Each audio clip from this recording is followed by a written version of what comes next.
Tell this upon waking and see miracles happen. Florence Scovel Shinn. I am Florence Scovel Shinn.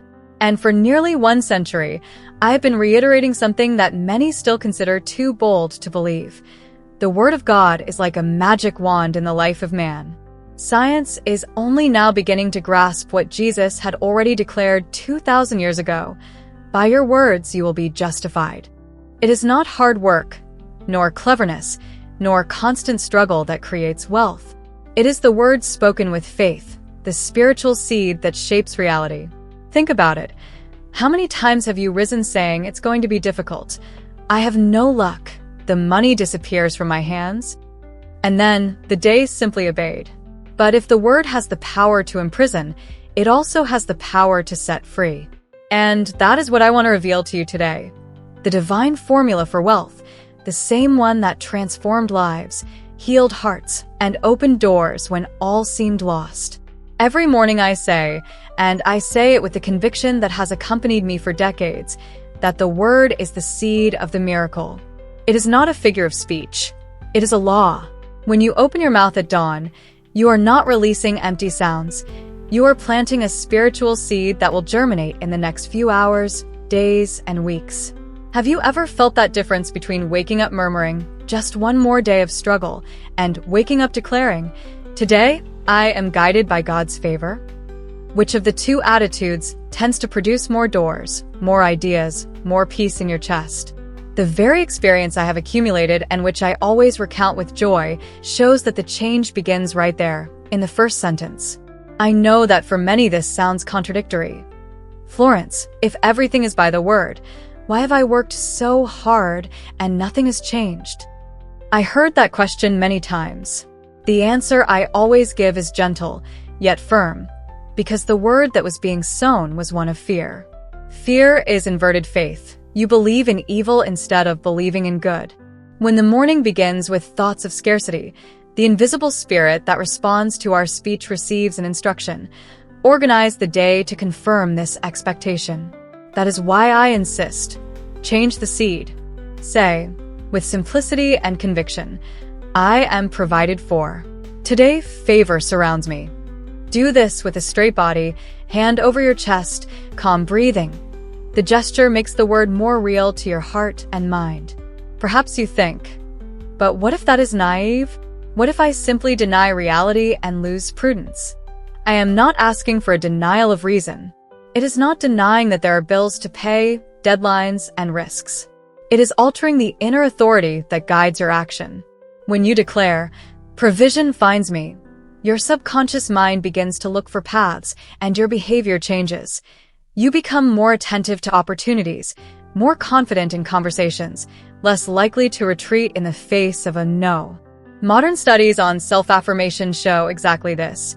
Affirming values and truths about oneself activates reward centers in the brain and reduces stress responses, making the person more receptive and more effective in their choices. PMC, I will be practical. If you have an overdue bill, do not start the day saying, "I will be embarrassed again." Instead, say, "I now receive the necessary resources. Doors open in perfect time." Then act. Make a list of possible sources, small jobs, negotiating a deadline, selling something you do not use. The word does not replace action, it guides it. When I instruct someone to repeat a declaration, I also ask them to write 3 concrete steps they will take that day. The faith that produces fruit is faith that directs human effort in the right direction. I remember a case I followed closely, a woman crushed by debts, with sleepless nights and shame when opening her mail. Every morning she would say, "Nothing works out for me." One day, between us, she confided to me, "If I change what I say and nothing happens, I will look foolish." I held her hand and said, "Try it for 7 days. Speak the greater truth about who you are." On the first day, she barely believed. On the third, she received an unexpected call offering a small job that used her skills. On the 10th day, an old client remembered her and brought an order that was decisive. This did not happen by luck. It happened because the seed she planted changed the soil of her mind, and the external world responded. That testimony taught me, once again, that change begins in language, and is accelerated by faithful action. You might think that these are stories of ancient religion, but science today describes similar phenomena by another name, the Pygmalion effect. The expectation we have about ourselves and others alters results, and research on gratitude and affirmation shows that simple practices of declaring values and gratitude increase well-being, reduce anxiety, and open doors to more productive behaviors. It is not magic without cause. It is a spiritual law that corresponds to human biology. Wikipedia. Now, how to do it step by step so that this is not just a beautiful phrase, but a transformative process? First, upon waking, get up calmly. Feel your feet on the ground. Breathe 3 times. In a firm and clear voice, say, "The infinite spirit flows through me. I walk today in peace, favor, and abundance." Then, visualize for 60 seconds a concrete scene. You receiving good news, paying a bill, a door opening. Visualizing prepares the heart. Next, write for 2 minutes. **3** possible actions you will take today to align yourself with that declaration. Who to call, what message to send, what task to prioritize. At the end of the day, give thanks.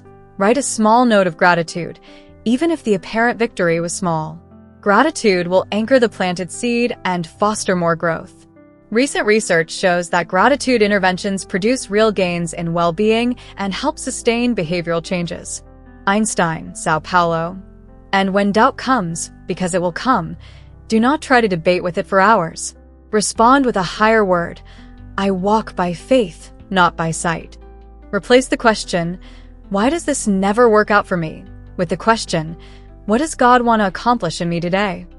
Changing the question changes the flow of your attention and, therefore, your choices. Rhetorical questions are powerful tools. When I ask you now, how many mornings have you surrendered to fear? I allow consciousness to recognize the pattern. Recognition is the first step toward change. I want you to try a small challenge with me. For 7 days, before looking at your phone, complete this morning ritual. **3** breaths, a declaration aloud, 60 seconds of visualization, 3 written actions, and a note of gratitude at night. Record in a notebook any synchronicity, encounter, or idea that seems to come out of nowhere. Often, what we call coincidence is the response of grace to the command of a word spoken in faith. At the end of the 7 days, read your notes. You'll see a pattern emerge. Easy doors, right conversations, a different disposition. This is the seed germinating. Finally, remember, the word you speak works silently and inevitably. The external work will continue, bills, efforts, choices. But when your speech is aligned with the divine purpose, the effort locks fewer doors and finds more paths. Do not live any longer as a leaf in the wind. Rise up as one who plants and governs. Plant words of authority. Water them with action and maintain reverent patience while the miracle, which is the response of the spiritual law, grows until the harvest. Amen. PMC, fear. How often does it appear right upon waking? You open your eyes, and even before feeling the warmth of the morning, that tightness comes in your chest, the fear of lack, of losing, of not succeeding. I know, beloved soul, because I have seen it on so many faces and, sometimes, even in my own heart. But I learned that fear is just inverted faith. It is believing more in the power of evil than in the promise of good. It is looking at the shadow and calling it reality, forgetting that simply turning on the light is enough for it to disappear. Yes, fear is cunning. It disguises itself as prudence, as realism, as caution. But its voice always brings confusion, haste, and exhaustion. Have you noticed that when you are afraid of losing money, it seems to drain faster? When you fear loneliness, you push people away. When you fear failure, doors close before you even touch them. Fear is an energy that shapes circumstances, and that is why it needs to be confronted with the word. Once, a man came to me with eyes full of anxiety. He was a sincere, hard-working Christian, but he kept repeating, "Florence, I am afraid that God does not hear me. What if nothing works out?"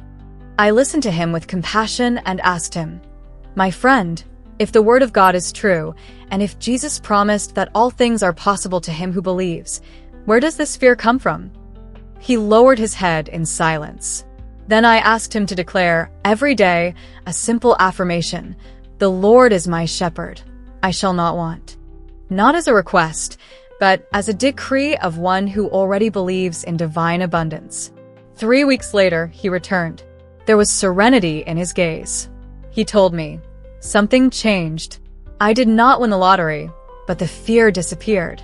And, curiously, new opportunities began to appear. Fear left, and faith took its place. Life responded as it always responds to faith." Modern science, still groping for what the spirit already knew, calls this the expectation effect. When the mind believes in a result, the body and behavior begin to align to make it real. Research shows that emotions of fear release chemicals that reduce our ability to think clearly, while emotions of faith and gratitude activate brain areas linked to creativity and problem-solving. In other words, what you feel and what you say determine how your world organizes itself around you. But I ask, how many times have you fed fear, talking to it as if it were an old friend? How many times have you started the day enumerating what could go wrong? How many times has your prayer been just a list of disguised worries? When we do this, we give power to what we do not want. And the enemy rejoices, for he knows that fear paralyzes the man who is born to command. It is not fear that protects us. It is the wisdom that comes from faith. Jesus never said, "Be careful, the world is dangerous." He said, "Do not fear, only believe." Every time you pronounce those words, something within you rises. It is the Spirit recalling who you are, a child of the Most High, a bearer of divine authority.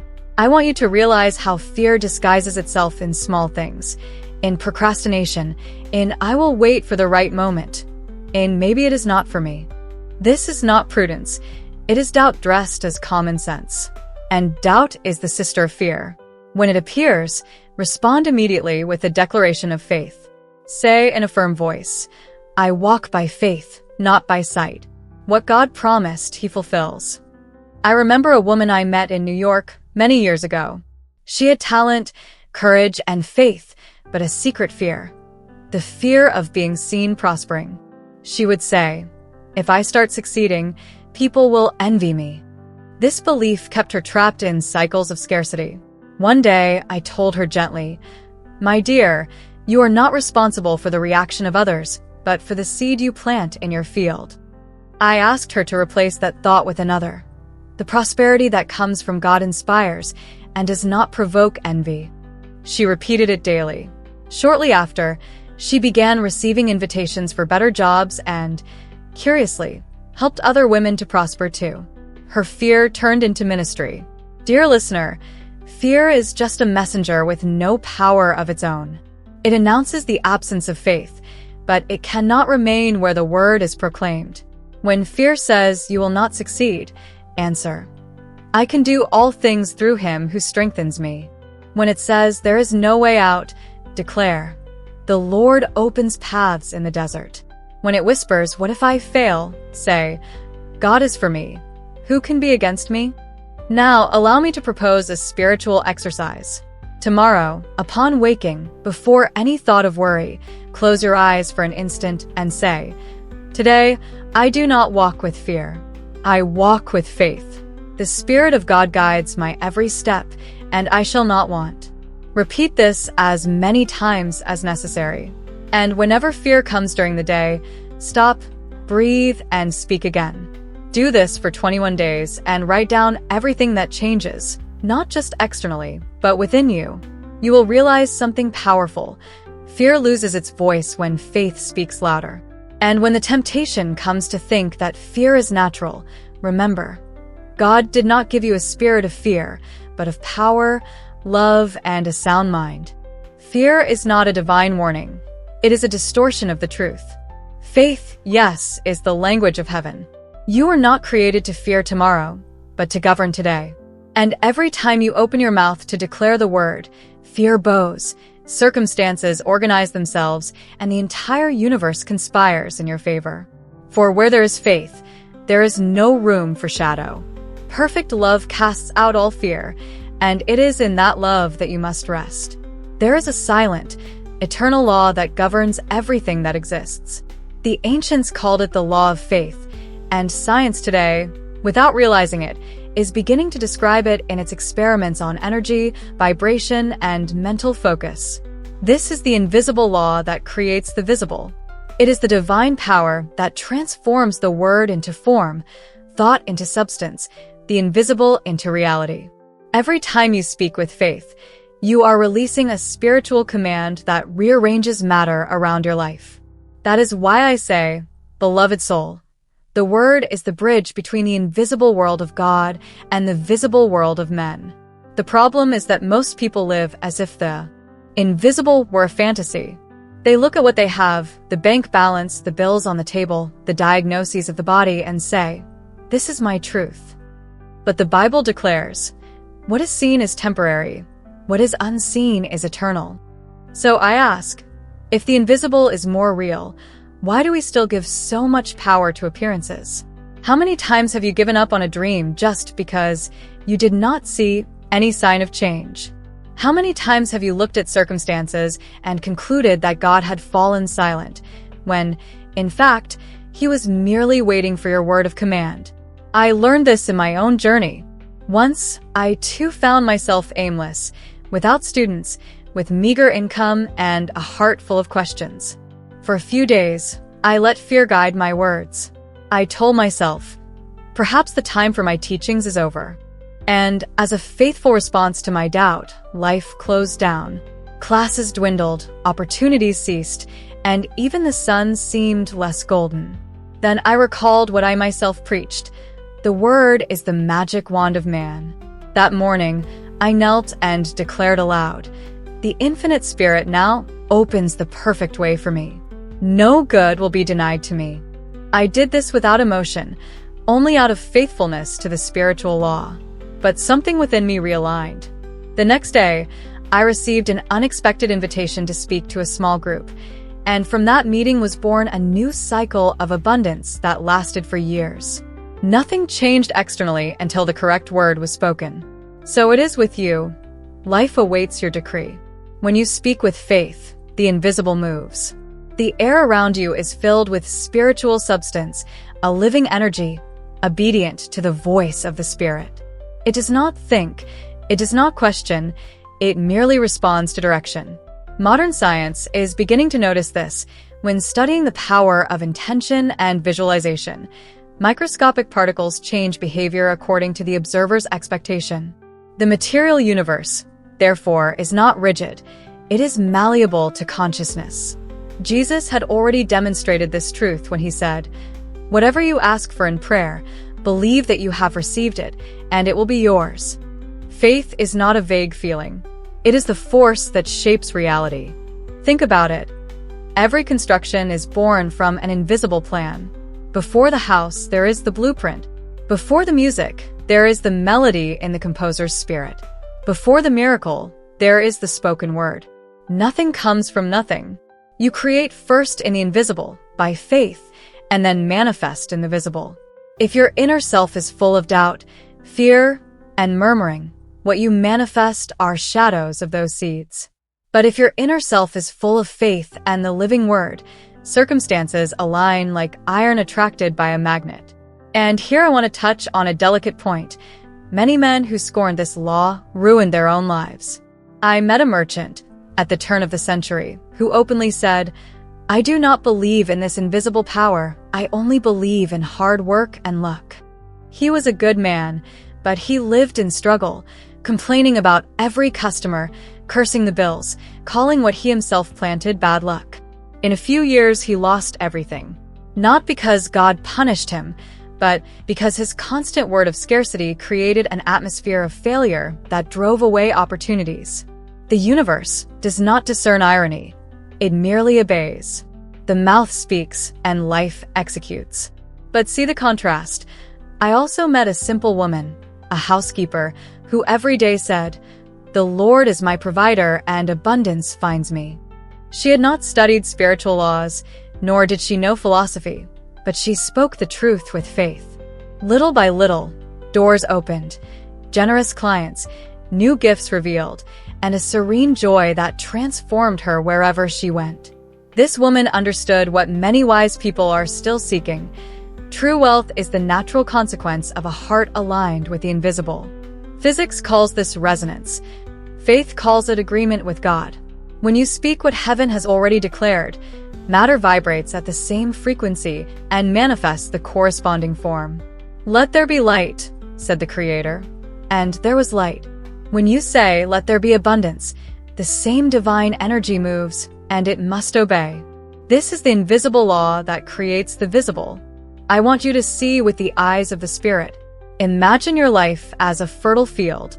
What you speak are the seeds. Some germinate quickly, others take time, but none fail to produce. The farmer does not plant and doubt. He plants and waits because he trusts in the law. You must do the same. Plant words of power, even when the soil seems barren. Say, "God's wealth flows to me now. Everything I need arrives in perfect time." And go about your day with gratitude, acting according to faith. Perhaps someone says, "But what if I do not see immediate results?" I answer, look at nature. The sprout takes time to break through the earth, but beneath the soil, life is working. So it is with the invisible world. When you speak the word, it begins to act immediately, even if there are no signs yet. Jesus said, "If you have faith as a grain of mustard." He did not say as a mountain. He said as a grain. Small but alive. The secret is to keep the word alive amidst the silence of appearances. Emotional science today proves that the repetition of positive affirmations, accompanied by sincere belief, alters the neurological structure of the brain, strengthening networks linked to hope, optimism, and persistence. In other words, the mind learns to see possibilities where before it only saw walls. It is the mind aligning itself with the divine law. Therefore, when appearances scream impossible, silence them with a whisper of faith. Say, "I am not moved by sight, but by the word." Repeat as many times as necessary until you feel that doubt has lost its power. Make this a spiritual habit. At the slightest sign of discouragement, stop what you are doing, take a deep breath, and declare, "Everything works together for my good. The invisible is working now in my favor." And then act, not with desperation, but with direction. Write a letter, send a resume, make a call, bless someone. Action guided by faith is the natural expression of the spoken word. God does not need frantic effort. He needs alignment. The invisible acts through your hands when your heart is firm in the word. This is the truth. The visible world is merely the echo of the invisible. If the echo does not sound good, it is not the echo that must change. It is the voice. Change the word, and the sound of your life will change. Speak with faith, and matter will obey. For life, beloved soul, does not resist the voice of one who speaks in the name of God. True wealth is not something one conquers, it is something one reveals. It is already within you, awaiting the moment when your consciousness aligns with the Word of God. I always say, no one acquires prosperity. We manifest what already belongs to us on the spiritual plane. And that only happens when we understand that money, opportunities, and success are not an end. They are expressions of the Spirit. They are instruments through which divine goodness is manifested on earth. For years, I saw people striving desperately to have. They prayed asking for prosperity, but deep down they asked out of fear of lack, of dependence, of losing control. And fear is an inverted prayer. The frightened mind says, "I need security," but the heart shouts, "I do not trust." And when we do not trust, life gets stuck. Everything we try to grasp escapes. Everything we fear losing moves away. I learned, sometimes through pain, that wealth is not a prize that God grants to the most devout or the most intelligent. It is a state of spiritual harmony. When you come into tune with the divine presence, abundance becomes a natural consequence, just as warmth is a consequence of the sun. And this harmony begins with the word you choose to pronounce. I recall a young woman who used to sew simple clothes to survive. She would come to me with tired eyes and say, "Mrs. Shinn, no matter how hard I try, the money is never enough." It is as if there were a hole in my hands. I listened to her and asked, "When you sew, what do you think about what you are doing?" She answered, "I think I am struggling to earn my daily bread." Then I smiled and said, "And that is exactly what you are creating. Struggle. Start sewing, saying, 'Every stitch I make is a blessing. Every fabric is prosperity becoming form.'" She followed the advice with some disbelief, but decided to try. In the first week, nothing changed. In the second, she noticed that customers were happier, more generous. 1 month later, a woman passing in front of her shop was delighted with a dress in the window and placed a large order. When I met her again, she was crying and said, "It was not the money that saved me, it was the word." And that is what I want you to understand. Prosperity does not come to you, it comes through you. It is a flow, and the flow requires movement. When you open yourself to give, a smile, a help, a gesture of kindness, you release the channel through which abundance can return multiplied. Jesus himself taught us, "Give, and it will be given to you. Good measure, pressed down, shaken together and running over." Today, science confirms that generosity changes the body's chemistry. It activates areas of the brain linked to pleasure and satisfaction, reduces stress, and even strengthens the immune system. Is it not wonderful to realize that even biology recognizes the divine principle of giving and receiving? Generosity is a prayer in motion. Many people, however, confuse wealth with accumulation. They possess much, but live empty. They hoard money as one hoards fear. And fear is the greatest thief of prosperity. Because where there is fear, the spirit does not flow. True abundance is born from the understanding that everything belongs to God, and we are merely temporary channels of His providence. When we understand this, we stop holding back and begin to flow. I want you to notice something. When Jesus multiplied the loaves and fish, He did not ask for more. He gave thanks for the little He had. Gratitude is the password to abundance. The one who gives thanks before seeing the miracle is saying to the universe, "I trust."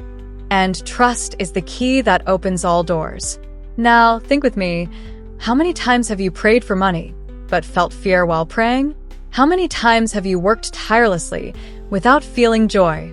How many times have you compared yourself to others, thinking that God had forgotten you? None of these feelings are aligned with the Spirit. The Father does not want you to live in lack, but He also does not want wealth to dominate you. He wants you to use it as a tool for love and expansion. During my classes, I used to propose a simple spiritual challenge, and I will propose it to you now. For 21 days, start each morning by declaring, "I am a perfect channel for divine abundance. Money serves me, and I serve God with joy." Then practice an act of generosity each day. It does not have to be big. It can be a kind word, a donation, a gesture of service. Do this not expecting a return, but celebrating the privilege of participating in the flow.